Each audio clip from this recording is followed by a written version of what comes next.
uma oportunidade de experimentar na vida aquilo que a vida me foi oferecer. Aquela época social pesava muito. Comecei a trabalhar muito cedo. Quase nunca fiz aquilo que gostava, mas sempre gostei daquilo que fiz. Acho que parar é efetivamente morrer.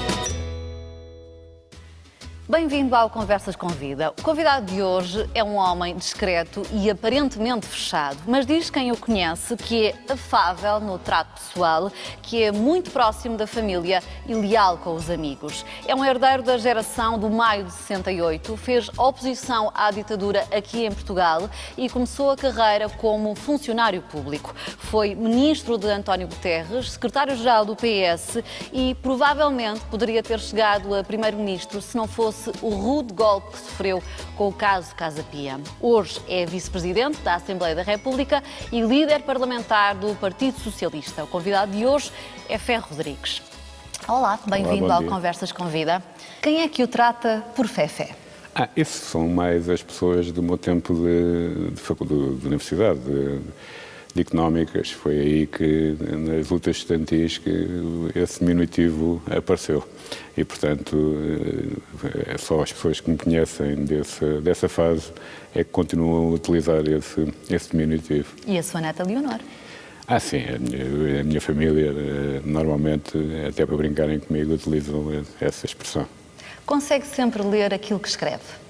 Tenho dificuldade às vezes, porque realmente é uma letra um bocadinho de gatafunhos e gosto de escrever em papéis pequenos e muitas vezes isso faz alguma confusão, sobretudo a quem vê que eu próprio às vezes tenho alguma dificuldade em ler as minhas próprias palavras, isso é verdade. Ainda tem cadernos onde anota as classificações do Sporting? Sim, isso agora deixei de fazer, porque aqui há uns anos as coisas eram mais equilibradas, pode ser que volte a fazer quando forem no futuro, talvez no futuro, já este ano, um pouco mais equilibradas entre os três grandes. As coisas nos últimos anos, infelizmente, têm-se resumido em Benfica ou Porto, e portanto eu o que fazia era ter uns papéis com o grau de dificuldade de cada jogo e, portanto, fazia as classificações, não a classificação oficial, mas aquilo que cada um dos clubes já tinha jogado e, portanto, a projeção matemática dos pontos para o final, tendo em conta a dificuldade relativa dos jogos que faltavam a fazer. Ainda se fecha no cinema, quando há um derby? Às vezes. Tenho dificuldade, eu gosto de ir ao futebol. Sinto-me bem em Alvalade e em sítios em que possa exprimir-me à vontade, dizer tudo o que me vai pela cabeça. Ralhar com o árbitro. Como é um estádio.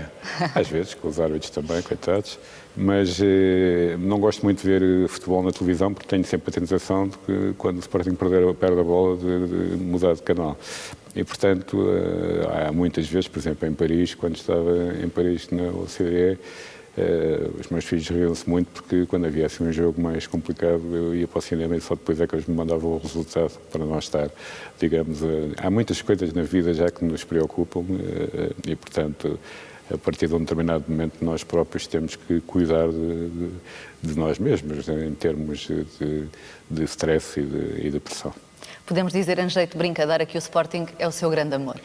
Sim, é mesmo uma paixão, porque é qualquer coisa que se mantém desde que nasci. Eu comecei a ir ao futebol ao colo da minha mãe, nem me recordo, mas lembro-me que ainda foi no estádio anterior ao velho estádio de Alvalade. E, portanto, a inauguração do velho estádio de Alvalade foi em 56 e eu antes disso já tinha ido várias vezes ao futebol, muitas vezes ainda em idade de colo. Portanto, é natural que tenha essa paixão que me atravessa a vida e que, enfim, é como todas as paixões, tem momentos de grande felicidade, mas tem também muitos momentos de muita angústia. E a história dos seus pais é a verdadeira história de amor? Sim, os meus pais tiveram uma relação de muitos anos e chegaram a comemorar os 50 anos de casamento. Infelizmente, o meu pai faleceu aos 82, mas era uma pessoa cheia de vida e cheia de alegria permanente e espalhava a boa disposição à sua volta. Eu aí não saía ao meu pai. E a minha mãe está com uma idade muito avançada, com 96 anos, e, enfim, numa situação, do ponto de vista físico bom, mas nos outros pontos de vista não tão bom, sim. É verdade que eles escreviam no ar, à janela? Sim, a Rita escreveu um texto muito bonito sobre o namoro, que foi um namoro, como naquela altura, muito prolongado, de alguns 6 anos, e em que moravam em frente um do outro e, portanto, namoravam através de linguagem gestual, mas através das letras, digamos assim. E mais tarde, nessa história bonita que a Rita escreve, há uma ida da minha mãe ao hospital, quando o meu pai, numa primeira fase em que esteve bastante mal, e em que voltaram a falar por essa via, porque o meu pai não tinha possibilidade, porque estava, enfim, impossibilitado de abrir a boca naquele momento. A sua mãe sempre foi uma mulher à frente do seu tempo?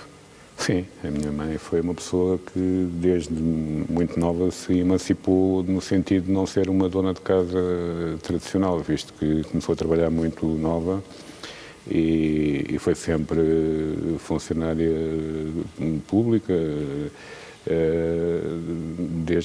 até aos 70 anos, até ser obrigada a ir para casa pelo limite de idade. E foi sempre uma pessoa que autonomamente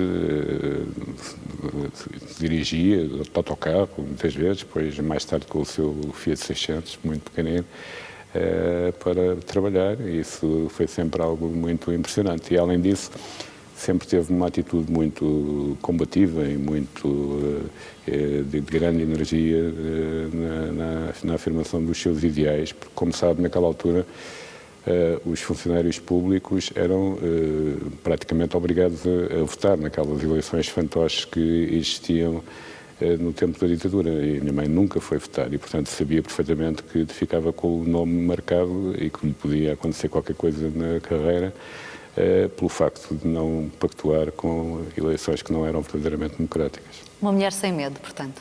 Sim, é assim que eu o vejo. O senhor tinha uma ligação mais forte com o seu pai ou com a sua mãe? Eu tive uma ligação forte com ambos. Isto é uma banalidade dizer isto, mas evidentemente que há sempre, a partir de uma certa idade, uma cumplicidade maior com o pai, não é? Eu lembro-me de ter ficado muito orgulhoso quando fiz 16 anos e o meu pai me disse que podia fumar à frente dele, que eu sabia que eu já fumava uma série de tempo, normalmente à janela ou na casa de banho, coisa que evidentemente toda a gente percebia porque ficava-me a fumar à bem intensa. Devo dizer já que já deixei de fumar há 25 anos, depois de ter feito 25 anos de fumo, e não estou arrependido de ter deixado. Mas havia essa cumplicidade, havia, digamos, uma maior proximidade nas conversas sobre política internacional, sobre o Sporting, sobre várias questões. Mas o meu pai foi sempre uma pessoa muito presente e que criava um ambiente muito positivo à volta dele. O meu pai escreveu para a televisão, escreveu para a rádio, escreveu para teatro, para cinema. Era aquilo que se chamava um autor na sua dimensão múltipla. Também tem 2 romances publicados, um livro de contos. Faz muita falta. A educação que teve em casa ajudou-o a formar a sua consciência política?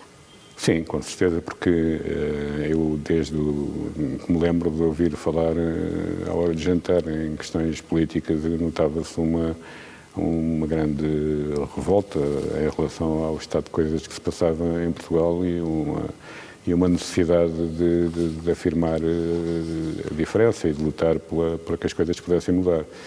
Mas, com efeito, os anos 60 foram anos muito duros para todas essas pessoas, para os meus pais também, sobretudo a partir das eleições presidenciais de 58, em que houve uma grande esperança à volta do general Humberto Delgado, e depois em 61, quando há a tentativa falhada também do militar por Botelho Muniz, esses fracassos deram uma grande desilusão para o resto dos anos 60 a muita gente, até, digamos, à entrada da universidade. Eu entrei na universidade em 67 e aí, a partir daí, digamos que a luta política e a luta contra o regime e contra o sistema passou a fazer parte do meu cotidiano, além de estudar e além de ir passando os anos e de ter acabado o curso em 72, portanto bastante antes do 25 de Abril. E foi perseguido pela PIDE?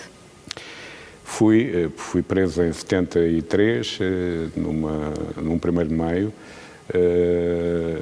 porque estupidamente íamos muitos dentro de um carro muito pequenino e, portanto, mandaram-nos parar e depois pediram-nos os documentos e mandaram-nos ir ter à esquadra da Dona Maria, e eu percebi logo que a partir do momento em que me identificassem e outras pessoas que iam naquele carro, não iríamos ficar pela esquadra da Dona Maria, e assim foi. Fomos parar primeiro ao Governo Civil e depois a Caxias, onde tive a ocasião de verificar duas coisas interessantes. Por um lado, as ameaças que os agentes da PIDE faziam a quem entrava em Caxias, mas por outro lado, já algum sinal de medo por parte do regime, visto que quando perceberam que eu, além de ter sido dirigente estudantil e de ter uma atividade política que eles conheciam, era funcionário público e era licenciado em Economia, eles próprios diziam uns para os outros: estás a ver como isto está? Já os funcionários públicos também já andam em manifestações. E, portanto, fiquei com a ideia de que eles próprios tinham a noção de que o tempo deles iria acabar rapidamente. Foi nesse dia, quando foi preso, que justificou que estava só a comprar línguas de bacalhau? Foi, exatamente. Não, porque nós tivemos esse tempo entre estes minutos que passaram entre terem pedido a todos os documentos e a minha carta de condução e dizerem agora vá buscá-los ali à esquadra da Dona Maria, deu-nos tempo para combinar uma mesma versão sobre o que é que estávamos ali a fazer à hora da manifestação, um bocadinho antes, 10 minutos antes da manifestação no Rossio, a entrar no Rossio. E então combinámos todos que tinham a coisa mais absurda que se podia arranjar, que era que tínhamos ido todos para comprar línguas de bacalhau numa loja que havia ali ao pé do Coliseu e que vendia línguas de bacalhau. E não saímos nunca desta versão. Os que não tinham a ficha anteriormente foram saindo ao fim de 3, 4 dias. Eu, apesar das línguas de bacalhau, só saí ao fim de 12 dias, e foi porque naquela altura eles tinham tanta gente presa que começaram a utilizar para os manifestantes a tática de os multar, e eles pagavam para sair. Eu recusei-me a pagar, porque disse que não podia pagar para ir comprar línguas de bacalhau, que não era proibido, e, portanto, fiquei com um julgamento marcado. Como é que foram esses 12 dias em que esteve detido? Por acaso, aquilo estava tão cheio que eu fiquei numa mesma cela do que um médico muito conhecido, que é o Boa Vida, que é médico no Hospital de Santa Maria, que é uma pessoa com quem fiquei amigo pelo resto da vida, que apanhou um grande susto, porque eu entrei na cela, era 3 da manhã, depois de todas aquelas formalidades e ameaças feitas em Caxias, e depois há sempre aquele problema de quando se é conduzido daquele reduto onde são as celas para o outro reduto onde os interrogatórios se faziam, nunca se saber o que é que pode acontecer, não é? E houve muitas ameaças, não me tocaram, mas ameaçaram-me várias vezes, dizendo que só tinham férias no Natal e tal, e portanto que eu podia estar ali o resto da vida a responder. Casou pela primeira vez muito cedo. Sim. E também, fruto da época, teve que arranjar uma desculpa para se divorciar. Como é que foi? Você sabe muito. Eu casei-me, eu devo ter batido o recorde de tempo de casamento, porque casei-me em janeiro e separei-me em maio. Mas já vivia há dois anos com essa minha colega com quem casei, e realmente naquela altura os divórcios por mútuo acordo demoravam anos e anos e anos, e portanto era mais rápido para me poder divorciar desse casamento que houvesse um divórcio litigioso. E então tive que combinar com alguns amigos meus irem testemunhar contra mim ao tribunal para que o divórcio litigioso se pudesse consumar. E o que assim é que eles arranjaram contra si? Arranjaram várias coisas, dizer que sabiam que tinham outra e tal, e era mais ou menos a cena que tinha sido programada. Eu não assisti a isso, como calcula, mas toda a gente se ria imenso, e o juiz às tantas percebeu que aquilo era estava tudo montado, não é? E chegou a intimidar alguns deles, mas eles mantiveram também as versões até ao fim, e assim foi. Conheceu a sua esposa, Filomena, quando trabalhavam os dois com João Cravinho. Exatamente. Como é que se apaixonaram? Eu comecei a trabalhar com o João Cravinho em 1971, 71. e a minha mulher trabalhava já há mais anos com ele. E pronto, foi daqueles coup de foudre que existem, que não foi imediato, mas foi ao fim de 2 anos ou 3 de conhecimento. E aqui estamos, já com 42 anos de ligação. Ela também é uma mulher de armas. Também é uma mulher de armas, e é um grande suporte para mim e para toda a família e para toda a gente. Ela tentou tirar a carta pela primeira vez quando estava grávida, dos gêmeos, e depois só conseguiu mais tarde. Foi, chumbou na primeira vez, quando estava com uma enorme barriga. As pessoas, aliás, paravam na rua para ver a barriga porque pensavam que ela ia ter criança, porque chegavam as pessoas em qualquer momento, porque como eram 2, a barriga tornou-se muito grande relativamente cedo. E realmente arriscou fazer o primeiro exame de condução nessas condições e a coisa não correu bem, mas depois, mais tarde, e hoje guia com grande facilidade, até lhe digo muitas vezes para guiar um bocadinho mais devagar. A lealdade para com a sua família e com os seus amigos é um valor fundamental para si? Não, isso é porque eu tenho amigos que são amigos com A grande desde os meus 4, 5 anos. Foi essa lealdade que o fez ficar também ao lado de Paulo Pedroso num momento difícil das vossas vidas? Não foi uma questão de lealdade, foi a certeza absoluta de que aquilo era uma coisa montada e que tinha tudo a ver com uma tentativa de aproveitarem um processo que já estava em curso contra meia dúzia de pessoas para tentar meter nomes de pessoas conhecidas do Partido Socialista nesse processo.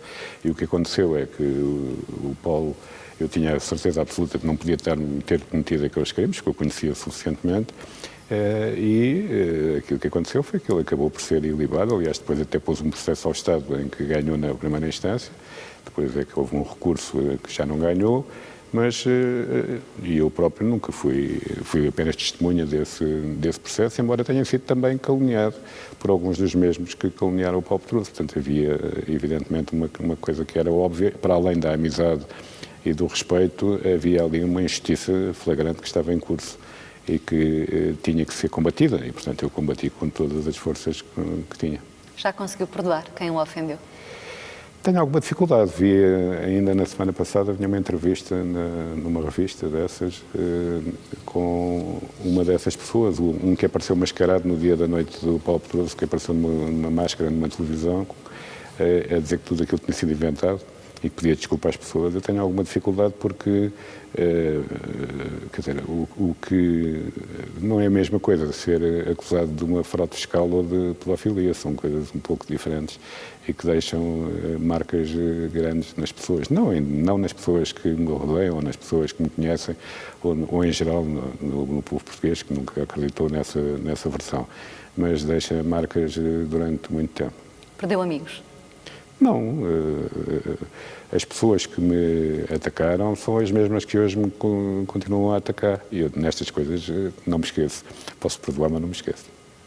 Para além das circunstâncias políticas, acha que o processo Casa Pia também impediu que pudesse chegar a Primeiro-Ministro? Não, isso penso não. O que já depois disso tudo se ter passado, houve as eleições europeias em 2004 e nessas eleições europeias em que eu era secretário-geral do Partido Socialista e, portanto, também candidato a Primeiro-Ministro, o PS teve uma vitória enorme, como nunca tinha tido em eleições europeias, contra a direita toda junto. Portanto, aquilo que eu esperava, na altura, era que, tendo em conta o que tinha passado nas eleições europeias, a nomeação do Primeiro-Ministro Durão Barroso para a Comissão Europeia levasse à necessidade de fazer uma contagem de votos, visto que ninguém tinha votado em Pedro Santana Lopes para Primeiro-Ministro, mas o Presidente da República, aliás, meu amigo, nestas coisas os amigos às vezes funcionam, digamos, muitas vezes por serem amigos e para não ficar a desconfiança que é por ser amigo que resolvem politicamente da maneira A ou da maneira B,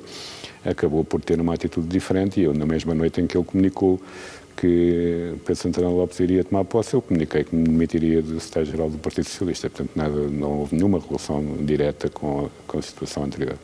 Já fez as pazes com Jorge Sampaio? Já fiz. Passado 1 ano e meio, eu próprio tomei a iniciativa numa entrevista que dei à revista Visão de dizer que continuava a considerá-lo meu amigo. Ele, passado 10 minutos, estava-me a telefonar no dia da saída da revista. E, portanto, foi uma espécie de perdoa-me, mas é através da revista Visão. No ano seguinte foi para a OCDE, em Paris. Foi uma espécie de fuga para a frente do que estava a acontecer em Portugal? Não, eu tinha deixado de ser secretário-geral do Partido Socialista. Não apoiei nenhum dos dois candidatos, que era Manuel Alegre e José Sócrates, para secretário-geral do Partido Socialista. Depois não me sentia muito bem aqui no Parlamento, porque quem tinha estado na primeira fila dos debates com Durão Barroso, ao lado de António Costa, estar nas filas de trás não era uma coisa que me entusiasmasse e, portanto, quando os ministros da Economia e das Finanças e também o próprio Primeiro-Ministro me convidou para ir para Paris, era de certa maneira um sonho, porque Paris para mim foi sempre uma cidade extraordinária. Mas, sobretudo, gostei muito de trabalhar na OCDE e de representar o país naquelas instâncias e de ter acesso a informação privilegiada sobre vários temas que me interessaram desde sempre e que continuam a interessar-me. Alguns colegas seus da bancada parlamentar dizem que, quando está a intervir, olha muito para os papéis ou põe as mãos nos bolsos. Isso é algum sinal de timidez? Sim, é possível. Eu admito que sou naturalmente tímido, ou seja, toda a minha vida foi de luta contra uma timidez que é estrutural e depois há muitos momentos em que consigo superar, mas mesmo sendo tímido fui secretário-geral do Partido Socialista durante 2 anos e meio, ganhei umas eleições europeias e nas eleições legislativas, com todos estes defeitos, entre aspas, eu sou muito cuidadoso, da mesma maneira que preparava as aulas que dava, que dei aulas teóricas para centenas de pessoas durante muitos anos, e preparava-as, não era daquelas pessoas que chegava às aulas e dizia o que me passava pela cabeça, também tive alguns quando era estudante. Também gosto de me sentir seguro e de preparar minimamente os aspectos essenciais daquilo que seriam as minhas respostas ao Primeiro-Ministro. Foi para melhorar essa segurança que compraram um teleponto?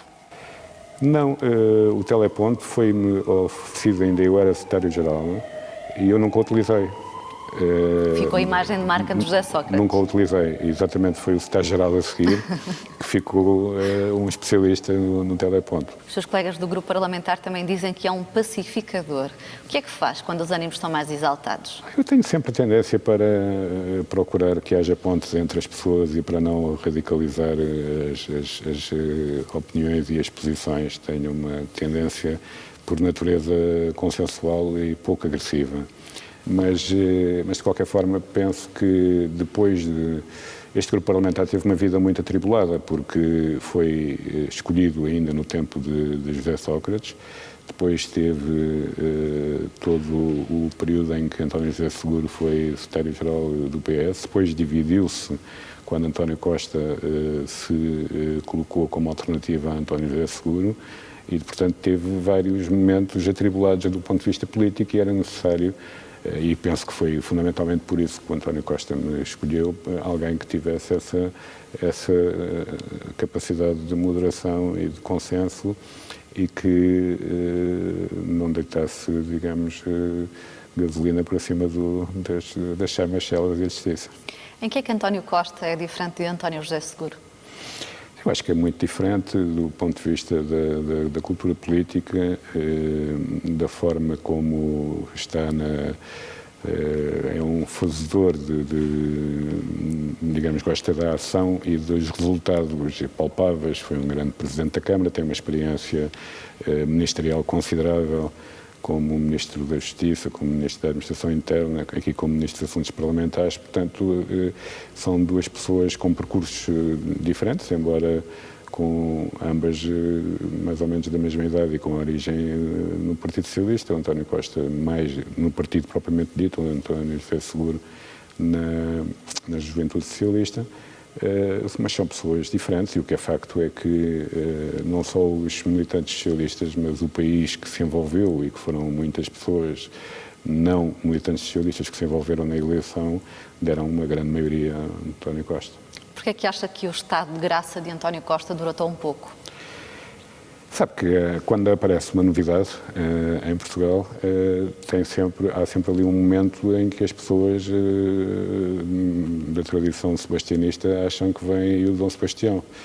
Eu tive a ocasião de dizer ainda nos debates durante as primárias que não era isso que era importante e que ia ser muito difícil o percurso que se tinha que fazer até às eleições, com um governo muito agressivo e com um Presidente da República que não é propriamente um árbitro, mas que está de um dos lados claramente. E, por consequência, que ao contrário do que diziam muitos apoiantes do Seguro, não estava tudo feito e agora vinha o António Costa a recolher os louros. Isso era uma versão completamente deturpada dos factos. Portanto, não me admiro que o PS esteja abaixo dos 40% nesta altura nas sondagens. O que é mais importante é o resultado do conjunto da direita. Mas não chega para o PS ter maioria absoluta.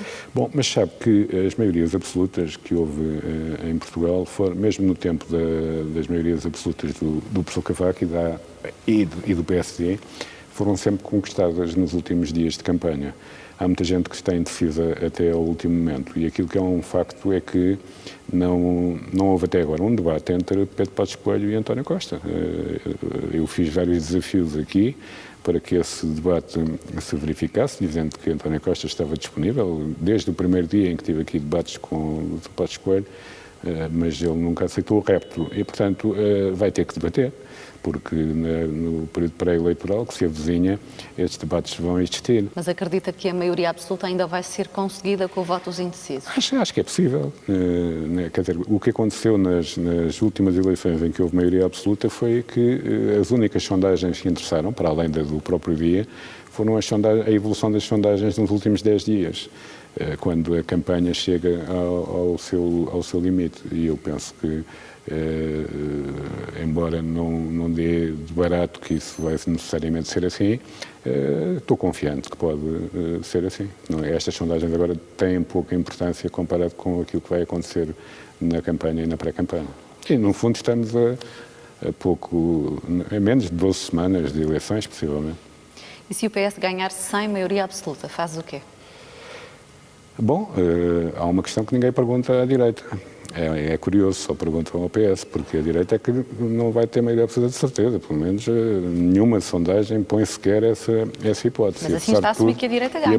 E apesar de tudo, o diálogo do PS com as outras forças, julgo que é capaz de ser mais simples do que o diálogo do PS e do CDS, não é? Não estou a ver o PSD e o CDS a conseguirem ter grandes facilidades nos contactos com o Bloco de Esquerda ou com o PCP.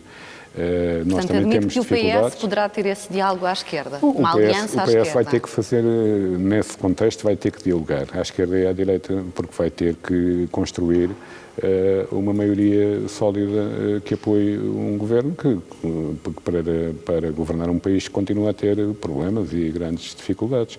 Se é mais à esquerda, se é mais à direita, isso vai depender dos resultados eleitorais que estes blocos tiverem e também daquilo que se passar dentro dos próprios partidos, não é? Porque uma coisa, este PSD de Passos Coelho é um PSD à revelia da tradição histórica social-democrata do PSD e, portanto, não sabemos o que é que pode acontecer num day after se houver uma derrota profunda da coligação de direita e como é que as coisas ficam. Mas o diálogo à esquerda tem que se manter sempre em aberto.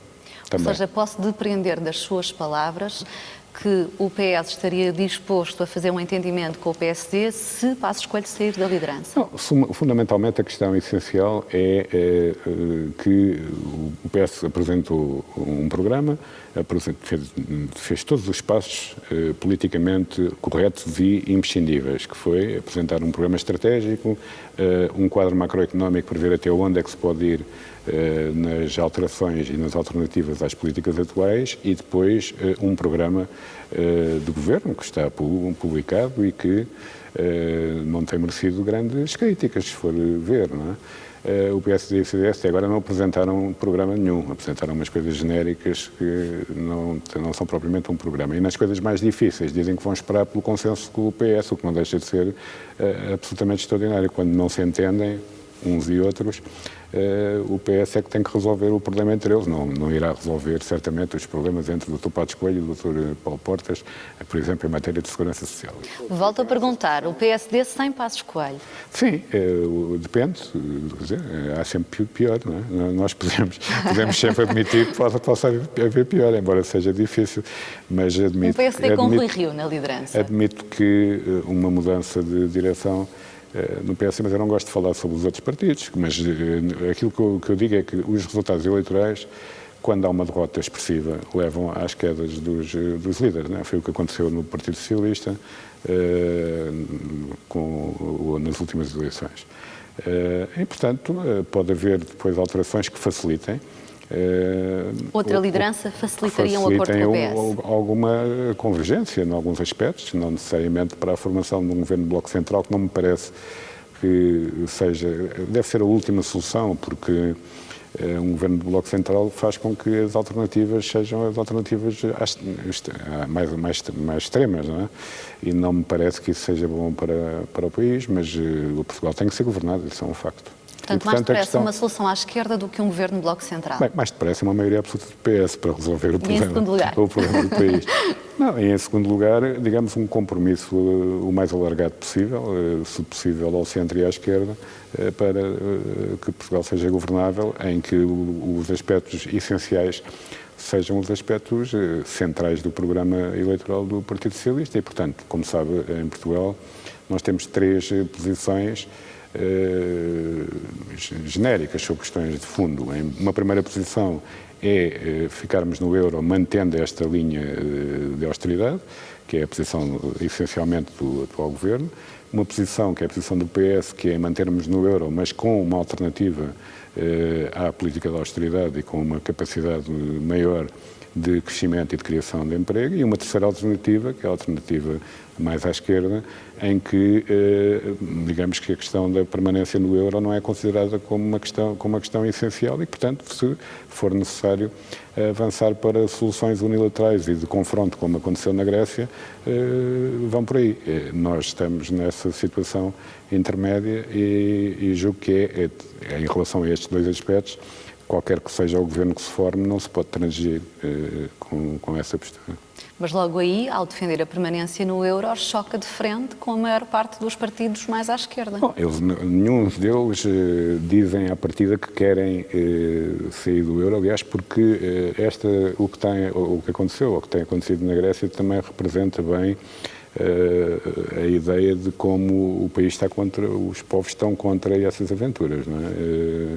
Mesmo com tudo o que se passou, 70% dos gregos em sondagens apoiaram Tsipras quando a questão se colocou em continuar a ter uma política dura ou sair do euro como os alemães queriam.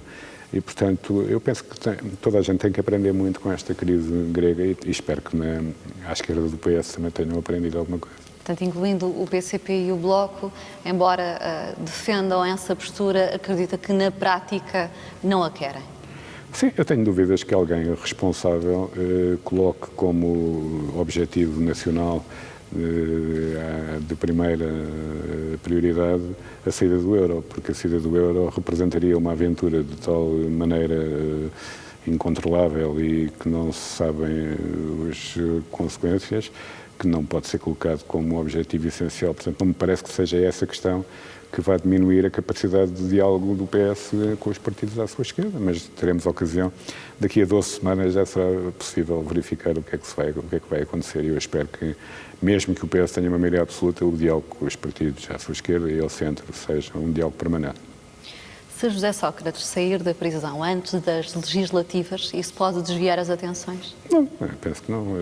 Eu julgo que, desse ponto de vista, a situação pior foi a situação no momento da prisão, porque isso é que foi uma surpresa total, muito desagradável e muito grave, e teve as suas consequências políticas logo naquele momento.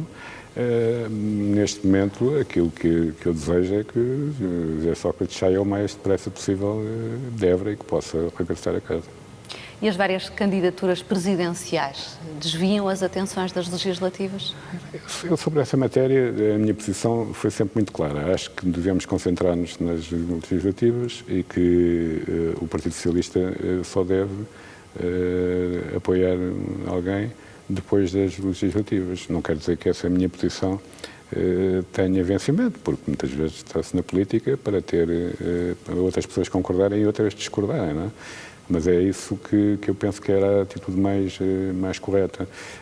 Mas todas as pessoas têm o direito de se apresentar ou de fazerem contactos como pré-candidatos. Temos no terreno já a candidatura de Sampaio da Nova.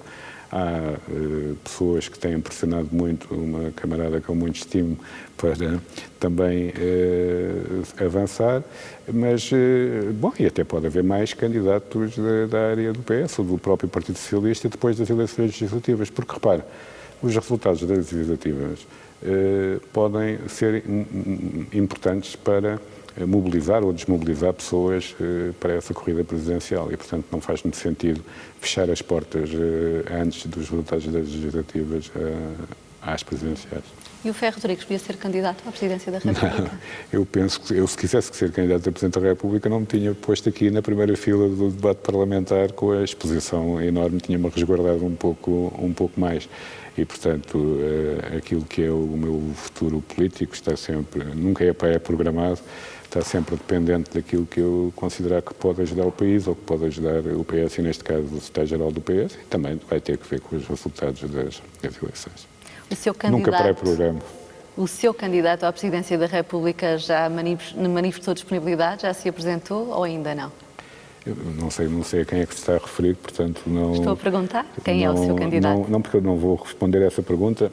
Esta conversa tem sido muito interessante e muito simpática, mas eu, se respondesse a essa pergunta, estava a pôr em causa tudo aquilo que defendo sobre a não prioridade das presidenciais e a necessidade de só tomar posições públicas sobre as presidenciais depois das eleições legislativas.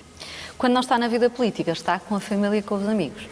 Sim, muito em Almocegem, terra de clima bastante difícil, mas que eu gosto, daquele tipo de umidade e daquelas praias e daquela serra, e onde me sinto muito bem, e, portanto, a minha vida é muito pacata, nesse sentido de ser muito... gostar de estar em casa, gostar de ler, gostar agora estou um pouco viciado nestes telemóveis terríveis que têm tudo, não é? Porque nós nunca estamos sossegados, porque passamos da internet para o telefonema, depois para o SMS e depois para a consulta dos títulos da imprensa e, portanto, até tenho que ver se consigo arranjar um que tenha um ecrã um bocadinho maior, porque tenho a impressão que estou a prejudicar a vista com os excessos de dependência. Nunca pensei que pudesse ter um excesso de dependência de um objeto tão pequeno. É um pai e um avô babado? Isso com certeza, isso sou. Nós temos, eu e a Mena, temos 7 netos, não é? E, portanto, é uma alegria quando nos juntamos todos. Esperamos agora juntar-nos todos, pelo menos durante 8 dias, depois uns começam a ir para um lado e outros para o outro, mas pelo menos durante 8 dias vamos estar todos juntos no Algarve, na Praia da Altura, que é uma tradição que já vem desde 1979. Como vê, eu sou muito conservador em determinadas coisas. E eu já há muitos anos que digo, vamos para outro sítio qualquer. Já estou um bocadinho farto, sempre no mesmo ambiente, e os meus filhos e os meus netos proíbem. Era só o que faltava, temos que ir para a altura. A altura é que é férias para eles, são aqueles 8 dias em que estamos todos juntos, em que almoçamos todos juntos, em que depois uns vão jantar a uns sítios, outros a outros, mas que estamos todos na praia. Enfim, esperemos que a água do mar esteja com uma temperatura melhor do que o ano passado. Quando a Rita começou a apresentar o caderno diário, até parava ao trabalho para ver? Sim, é possível. Isto já foi há muitos anos. Ela começou, já foi há mais de 20 anos, mas foi sempre algo que me orgulhei. Foi não apenas as características de comunicação, mas também de caráter da Rita. Já o seu filho João é mais parecido consigo? O João é mais parecido comigo, gosta pouco de aparecer, de aparecer nas fotografias, Mas agora está envolvido ele próprio como empresário, tinha alguém na família que tinha que ser empresário, numa empresa que está a ter sucesso em matéria de formação através digamos, dos computadores e de compra e venda de produtos de formação que depois são distribuídos através de grandes empresas a preços muito baratos, e está muito contente com aquilo que tem feito, e já criou uma série de postos de trabalho de pessoas que trabalham com ele, e acho que isso é muito importante. Sente muito a falta do Gastão? Sinto. Foi há pouco tempo que ele desapareceu. Foram 16 anos de convívio. Não era bem um cão, aquilo era um animal um pouco diferente, que dava a sensação, algumas vezes, que ele percebia o que é que nós estávamos a pensar com antecipação. Acompanhou-nos sempre. O Gastão fez milhares de quilómetros de automóvel, porque todos os anos ia e vinha de Paris comigo a guiar de carro, e ficávamos em Espanha num hotel em Burgos, que ele já conhecia exatamente qual era o quarto para onde ia, porque era um quarto junto ao resto de chão, que tinha um jardim. Acompanhava-nos para o Algarve sempre, é o primeiro ano que vamos para a altura sem o Gastão. Acompanhava-nos em todas as viagens em que tivéssemos que dormir em casa de amigos. Toda a gente sabia que, para quando nos convidavam, não éramos só nós, os dois, era também o Gastão. Mas estava com 16 anos e esteve muito bem, mas nas últimas semanas começou a sofrer, e, portanto, não podia, por respeito, pela dignidade e pela amizade dele, não podia haver outra solução.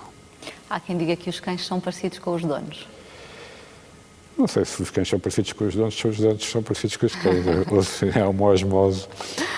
O Gastão era realmente um cão muito calmo, muito pouco, nada agressivo, e procurava talvez até ser bastante mais simpático que o dono. E o gato, que viveu também uma série de anos? O gato também viveu muitos anos antes do Gastão. O Gastão foi digamos, eu fiquei a jusante da Rita, porque o Gastão foi a Rita que o arranjou, e depois, como não tinha vida para poder ter um cão, acabou por ir deixando lá aos fins de semana, e depois acabou por ficar lá. Já tinha 6 meses ou 1 ano.